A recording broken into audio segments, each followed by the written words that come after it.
Hoje é dia de podcast e a nossa convidada, ela que é voluntária aqui do ITEAC, Paula de Carvalho. Seja bem-vinda, Paula. Obrigada. Paula, para a gente começar, né, e que as pessoas em casa entenderem um pouquinho melhor, quem é Paula de Carvalho? Eu sou cristã, em primeiro lugar. Sou mãe, filha, esposa. Sou nutricionista de formação e sou estudante de musicoterapia. E como é que é, Paula, nessa jornada profissional, né? Como é que Paula escolheu ser nutricionista? Meu interesse pela nutrição começou lá no ensino médio, que eu gostava muito de conhecer os alimentos, a funcionalidade de cada alimento, o bem que ele fazia para o corpo. E eu gostava de ler os rótulos, eu me interessava muito por isso. Então, quando chegou naquela fase de escolher as profissões, foi fácil, eu defini que ia ser nutricionista. Então, assim, na nutrição infantil, eu senti muita necessidade de entrar na parte de autismo, porque é uma parte que está crescendo muito, e principalmente a seletividade alimentar no autismo. Então, eu já estava com a intenção de entrar no ABA, no autismo. Foi quando surgiu a oportunidade de fazer musicoterapia. E logo na primeira aula de musicoterapia foi a aula sobre autismo. Então, eu já me encantei ali que eu poderia usar a música para trabalhar com esse público que eu já estava muito interessada. Você como nutricionista e hoje musicoterapeuta, né? Como é que a gente pode linkar a música e a nutrição? A nutrição, ela trabalha a base biológica da pessoa, o corpo.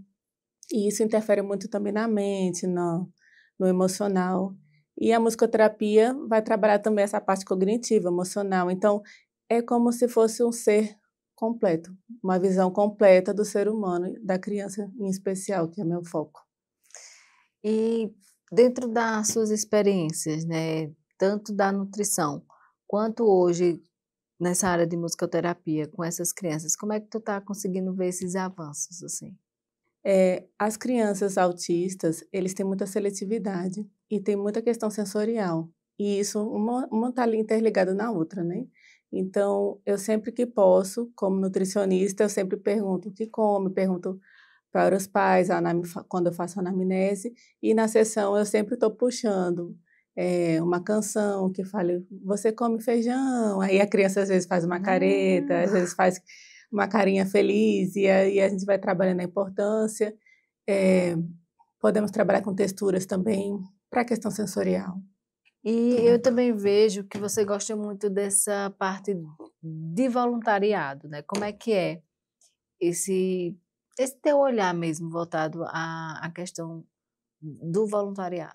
Meu serviço voluntariado começou inicialmente na igreja, né, com questão de instrumento, de grupo de louvor. Hoje eu sou professora de crianças, temos um olhar para a acessibilidade também. Que é muito importante hoje também Isso, dentro do público mesmo da igreja, que a igreja tenha realmente esse olhar, né, essa exato. sensibilidade. E aí as coisas vêm de forma organizada, o material já vinha organizado para cada nível de patologia, de cuidado, vem as tarefas já. Então é fácil, assim, não é fácil, é simples porque a gente já recebe pronto. E aí fica gostoso de trabalhar, né, com esse público.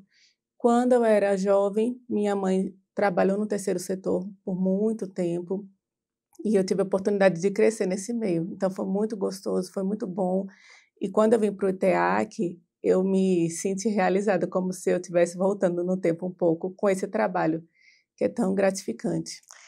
E como é, assim, hoje, fala só um pouquinho do terceiro setor, né, você citou, então como é que é esse teu olhar hoje, assim, dentro do terceiro setor, esse voluntariado? Porque, assim, às vezes a gente também só tem esse olhar de que o terceiro setor é caridade, né, e a gente que tem um pouquinho de conhecimento nele, a gente sabe que é muito mais do que isso, né, realmente é uma empresa, precisa funcionar, então, assim, você falou que é gratificante, e mesmo entendendo tudo isso. Então, como é que você hoje pode deixar para a gente um pouquinho esse teu olhar dessa união mesmo do terceiro setor com o voluntariado e você como profissional? Cada vez que eu entro no TEAC, toda semana parece que tem uma novidade, né? Tem uma atividade que foi feita, eu acompanho pelas redes sociais e até eu me surpreendo. Então eu vejo que não é uma coisa que que fica definido só aqui durante a semana, as sessões. Eu sei que tem, além disso, que tem a organização, que vocês fazem programação com as mães, com as famílias. E isso é muito importante para a atividade que é realizada, né? E que venham mais empresas, mais instituições, Voluntários, né? voluntários. É assim, esse olhar de integralização, né, que é importante. É como você falou, não é só dentro da sala na hora da Exato. terapia, mas é ali fora também, é trazendo essa, eu chamo reeducação, né, que tem dessa estrutura cultural. Então, assim, isso é importante, né, e a gente vê isso muito nesse terceiro setor, né, o olhar, Isso. né, diferenciado do terceiro setor é isso, é de trazer essa humanização, Uhum. né, de ter esse olhar humano. Você falou que também é professora, né, da igreja e que é muito bom trabalhar com isso. Eu acho que também vem muito, o teu voluntariado vem muito disso, desse olhar, Sim. né, e essa sensibilidade que vocês têm com essas crianças lá na igreja. Você consegue também unir essa parte de musicoterapia, de nutrição? Como é que funciona assim, essa tua experiência também lá? Porque eu acho que é algo importante a gente falar, É, né? Que a gente vê ali um pouco assim, as igrejas meio que, tem algumas igrejas que estão meio que perdidas ainda, voltado a isso. quando a gente vê uma criança autista não verbal e quando está na hora do louvorzinho das crianças, ele canta, você fica muito impressionado, se indagando, né. Hoje na musicoterapia eu entendo o que acontece, que são partes do cérebro diferentes, que aquela parte do cérebro tá preservada, a parte musical. Mas é uma experiência muito interessante, porque ele é não verbal e ele canta. E a gente tenta trazer isso para a sessão também, porque as crianças são não verbais, mas eu quero ver eles cantando, eles, né, se comunicando através da música. Isso é muito interessante. Nas tuas experiências com a musicoterapia, tu já tivesse foi surpreendida com alguma criança que nunca teve, por exemplo, acesso a algum instrumento musical e ali ela conseguir desenvolver, né, com os comandos que você traz, com o ensinamento? Sim, aqui mesmo no ITA, que eu tenho umas 3 crianças que eu fico assim, só pode ser superdotada, porque logo de cara já pega, canções, notas, já reconhece, já tiram timbres e você fica assim, muito feliz de ver aquela evolução da criança. Paula, a musicoterapia, qual a importância da musicoterapia dentro desse mundo multidisciplinar que são essas terapias necessárias para, vamos botar assim, a criança atípica, né? Não só autismo, mas como neurodivergentes. Então, assim, qual é essa importância da musicoterapia para as mães que estão nos assistindo? Porque muita gente também não compreende essa importância, né, do que é a musicoterapia, qual o poder que essa Uhum. musicoterapia ela pode transformar na vida daquela criança. A musicoterapia é uma prática clínica, né, baseada em evidências, e ali a gente vai definir, junto com a equipe, junto com a mãe, na anamnese. A anamnese é muito importante, as necessidades daquela criança, os objetivos, e vamos trabalhar em cima disso, né. Então tem várias, abordagens terapêuticas para trabalhar com a criança, desde fala, cognição, emoção, para dar continuidade ao tratamento juntamente com os outros profissionais. A gente sabe que, eu acho, né, eu vou falar do que eu penso, nem toda criança pode fazer musicoterapia, porque vai ter algumas questões, como por exemplo, quem for muito sensorial, tiver, né, Uhum. essa sensibilidade, não faz, mas assim, qual no teu conhecimento, a criança que não conseguiria realmente desenvolver a musicoterapia e aquelas que realmente, quais são as características que você vê que ela consegue desenvolver? Tem alguns casos que elas são não aptas, né, tem convulsão, que o paciente, a pessoa quando ouve música, ele pode ter alguma convulsão, tipo de epilepsia, tem a amusia, que é a paciente que ele não tem interesse pela música, e se você ficar insistindo, causa realmente uma repulsa maior. E tem pacientes que não estão prontos ainda, né, que eles não têm algumas habilidades definidas como organização, sentar, então, esses pacientes precisam dessas habilidades para ele dar continuidade à musicoterapia. Esses pacientes que estão prontos, né, como o termo utilizado. Vocês têm como fazer essa preparação ou é esperar realmente eles chegarem a esse ponto de estarem prontos? Como é que funciona? Eu acredito que vai entrar primeiramente na parte comportamental do Uhum. ABA, porque eu já recebo os Que são as pacientes. habilidades simples, né? Sim, eu já recebo pacientes assim, comportados, que não mexem nas coisas, eles realmente sentam Uhum. e ficam organizados, né? Às vezes tem algum de outro que eles estão mais agitados, mas realmente eles já vêm para cá, até hoje eu só recebi os preparados. Mas a gente pode fazer a experiência para ver como que eles se comportam, né? Porque Uhum. muitas vezes eles falam que não querem, eles choram que não vão entrar, e depois que entram eles se encantam, porque o que me encantou na musicoterapia é porque a música é encantadora, né? E aí é muito, muito bom você entrar nessa parte com uma criança, não só com a criança, com idosos, com os pacientes que realmente precisam. Falando também nessa questão, né, da musicoterapia para idosos, como é que tu tens, como é esse olhar, como é que é esse entendimento? Porque vai ser diferente da É. criança, né? Então, assim, como é que funciona também essa musicoterapia para idosos? Eu me encantei logo de início pelo autismo, mas quando chegou na parte dos idosos eu me reencantei. O idoso, ele também tem a parte do cérebro preservada, a parte musical. Então, é a última parte uma das últimas partes atingida no Alzheimer, na demência, é a parte musical. Então, eu vi documentários que esses pacientes com Alzheimer, de casa de idosos lá nos Estados Unidos, foi feito um trabalho com a musicoterapia, uma anamnese profunda com os familiares, das músicas que eles se interessavam lá na juventude, e quando essas músicas foram colocadas em fones, pacientes que não falavam, não levantavam os olhos, não interagiam, eles choravam, eles cantavam, eles riam, eles balançavam os pés, eles dançavam. E assim, isso foi muito emocionante, tanto no vídeo, eu posso deixar o nome do vídeo depois, quanto para a equipe, quanto para a família, porque eles se transformaram. E aí, pacientes que não tinham mais habilidades dentro de casa, né, tocavam piano, foi muito interessante. Então, assim, a musicoterapia realmente tem um papel fundamental no cérebro, tanto para crianças quanto para idosos, aqueles pacientes que estão acamados no hospital. Eu acho que é porque existe uma recordação, né? Existe. A gente fala muito também que essas pessoas mais idosas também gostam de dançar, Isso. né? Eles trazem um pouco também Eles essa. já foram jovens, né? Então, assim, traz isso também. Então, assim, que bom também que você também tem esse olhar, né, para os idosos, que é importante. Embora eu acho que as técnicas são diferentes, claro. Tem alguma diferença, mas basicamente é uma anamnese profunda, buscar os objetivos, as técnicas para cada um, né? Alguns vão ser mais infantis, os dos idosos não. Então o repertório muda completamente, mas a importância é muito grande. É um trabalho muito grande e amplo a ser feito aqui no Brasil, É tanto com verdade. os autistas quanto para os idosos, Quando nos hospitais também. Paula, É. você também falou sobre as anamneses, né? Quando você faz essa anamnese, como é que é esse repertório musical dessas crianças? Como é que você adapta, né? Como é que você consegue ver nessa sensibilidade daquilo que eles gostam mais? Na anamnese é fundamental eu identificar a identidade sonora daquela criança, daquele paciente. E é preciso muito que a família me passe, né. Então eu percebi que algumas crianças, a família não sabe a música que eles gostam, né.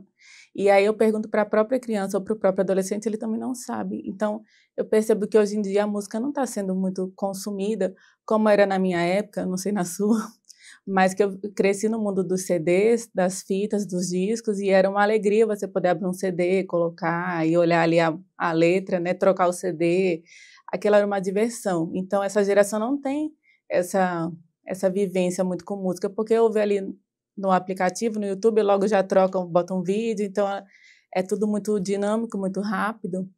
Então eu estou vendo que o consumo de música para esse público, para essa geração, está realmente muito baixo. E aí é uma coisa que Não consegue nem contemplar a música que já troca não.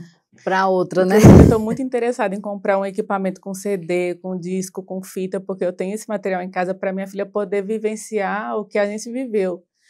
Ela ganhou um CD na escola e ela amor, abrir a capinha, ver, e ela quer botar o CD no computador, então eu quero realmente que ela tenha essa experiência, além dos instrumentos, que ela se interessa muito, que ela tenha essa experiência de consumir a música puramente auditiva, e não de estar em telas e trocando ali, né, a música. Eu em casa eu tenho, acho que é vitrola, né, que chama. Eu ainda Isso. tenho, eu comprei uma vitrola e tem uns discos lá que eu coloco, o meu menino diz: "Ah, eu quero escutar também". Tá vendo? É uma experiência para eles, né, é É, uma novidade e a gente traz uma coisa bem retrô da nossa geração.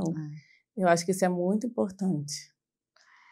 Para esses pacientes, né, que faz a musicoterapia, tu consegue identificar no começo, quais são as mudanças que tu consegue identificar no decorrer das terapias? Com de cognitivo, de sensibilidade, de comportamento, como é que vocês conseguem identificar dentro da musicoterapia?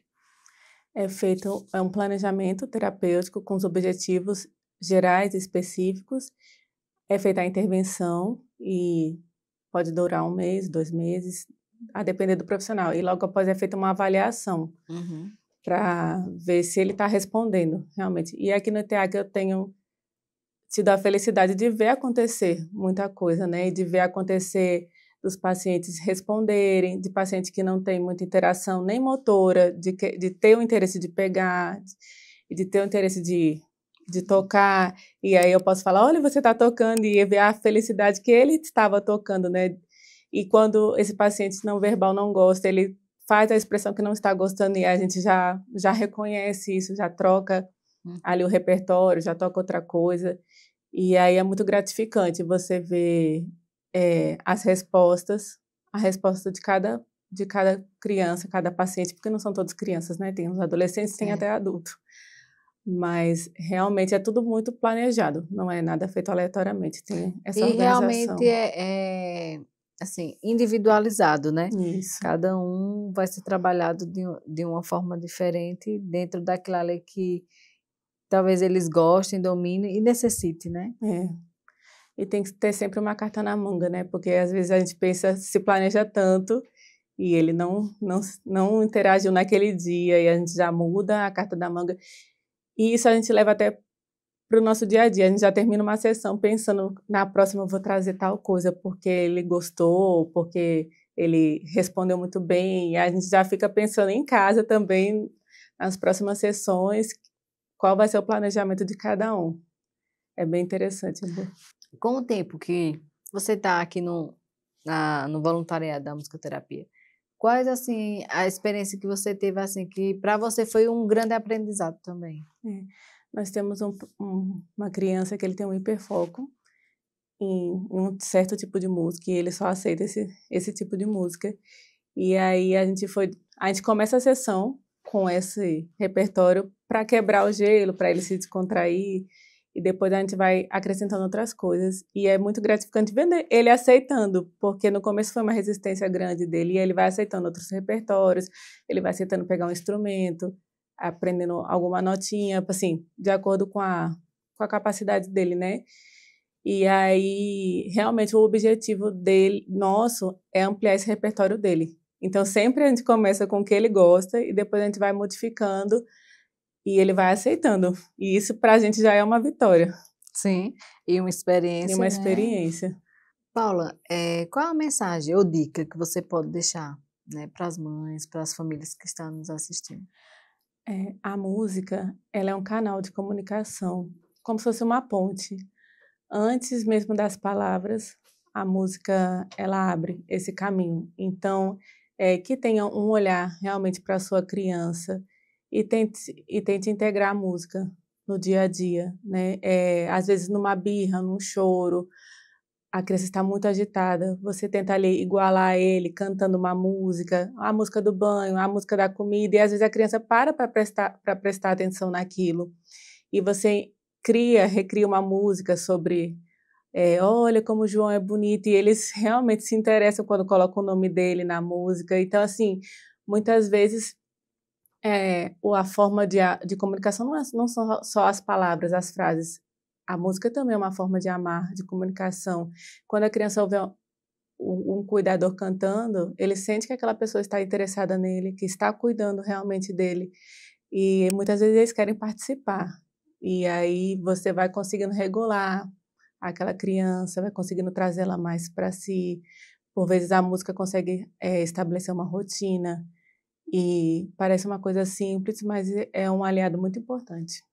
E muitas das vezes acalma, né? E isso, A música ela tem esse poder de acalmar, de trazer para a gente novamente aquela energia. Eu costumo dizer, a música traz boas energias. e estabelecer a criatividade também, tanto do cuidador, porque muitas vezes o cuidador está tão preocupado com a rotina, com as De dar de tarefas conta, né? do dia a dia, e aí quando para realmente para criar uma música, para prestar atenção naquela criança, é uma criatividade que muitas vezes ele deixou para trás, e é uma criatividade para a criança que ela vai querer participar. Você pode fazer uma música e deixar uma pergunta no ar, a criança vai querer responder, e aí cria uma conexão, né? E aí os profissionais também podem utilizar dessa ferramenta, os demais profissionais, porque muitas vezes a gente não consegue alcançar a criança de uma forma e a música pode ser um auxiliar. E eu penso até em unir a nutrição com a musicoterapia, porque muitas vezes a criança tem a resistência de entrar numa sala de nutrição, porque sabe que vai falar só sobre comida,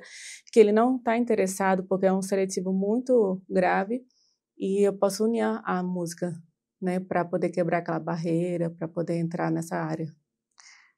Paula, muito obrigada, né, Obrigada a vocês. assim, por poder compartilhar tantas informações, explicar também ao pessoal de casa essa importância da musicoterapia, de como é bacana a gente trazer, que eu acho que também é cultura, né? Essa cultura é essencial também para o nosso dia a dia, para o nosso entendimento, para nossa formação também, né, como ser humano, como indivíduo.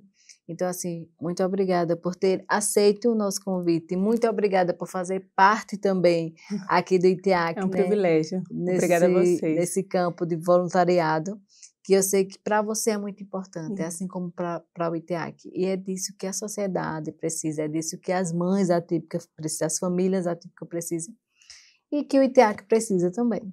Todos nós precisamos. Então, gratidão, né, e que possamos andar junto por muito tempo aí, que você sabe que o ITEAC está de portas abertas e que a gente possa executar mais projetos juntos também. Gratidão. Obrigada.